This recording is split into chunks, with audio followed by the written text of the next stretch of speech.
The train to Bulsar was a very romantic affair, and I've always liked trains. And the passenger journey from Andheri to Bulsar was one of my favorite journeys, though I am a person who normally likes overnight trains and I like to be very snug and comfortable, whether I'm taking a train from, say, Penang to Thailand, or I'm taking a train from Penang to Kuala Lumpur, or from Kuala Lumpur to Singapore. I always prefer the night trains. There's something very romantic about the night trains, and you're snug and comfortable, and then they give you white sheets. Now, the only place that I used to get white bed sheets before this was in my uncle's house in Andheri, and they preferred white sheet. In fact, my aunt from New York, Shobha Masi, she used to mark the bed sheets Monday, Tuesday, Wednesday. She would just embroider the word on it, M, and that way she would know when to wash which bed sheets. So it was a wondrous affair. But this was the only day train that I kind of liked, though it was extremely hot and sometimes it got really unbearable. So here we are. Normally, we would take a train from Andheri station.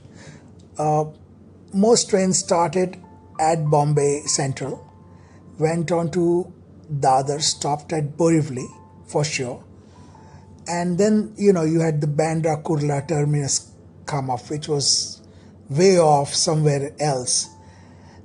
Not many trains stopped at Andheri. There was one that stopped. There was a Flying Rani, which was called a minister level train because it always reached on time, like the Rajdhani. And my aunt and her son Bhavesh, they were train maniacs, and they loved trains almost as much as I love trains. In fact, I would go on to say that they loved trains as much as I like traveling. I think Bhavesh loved trains. He would just go at 2 in the morning to watch the line. And the line is when you see the train coming in a certain way, and he loved it. He found it exciting that a train would race past the platform and the whole platform would tremble, and uh, all the dust and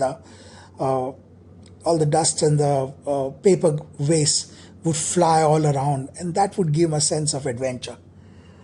And that was his risk factor. Everybody has a risk factor.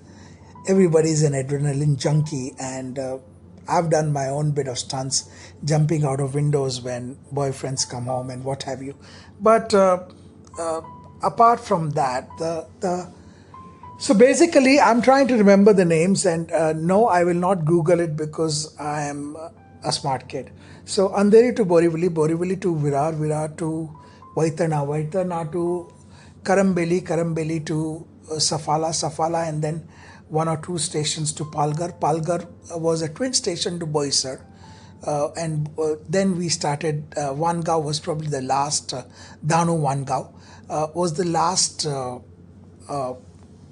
station in Maharashtra, and then we get into uh, Sanjan and Boisar. Between Sanjan and Boisar is where the Parsis came in, and the name just misses me.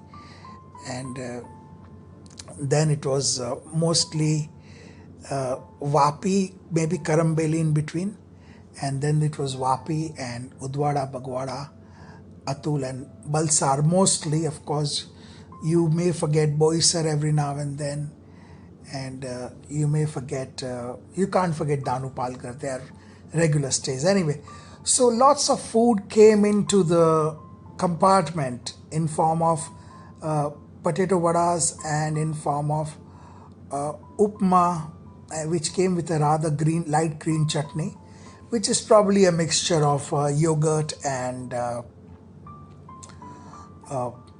green chilies and a bit of coriander, you know, which you call cilantro in the US, because US always wants a new word for everything.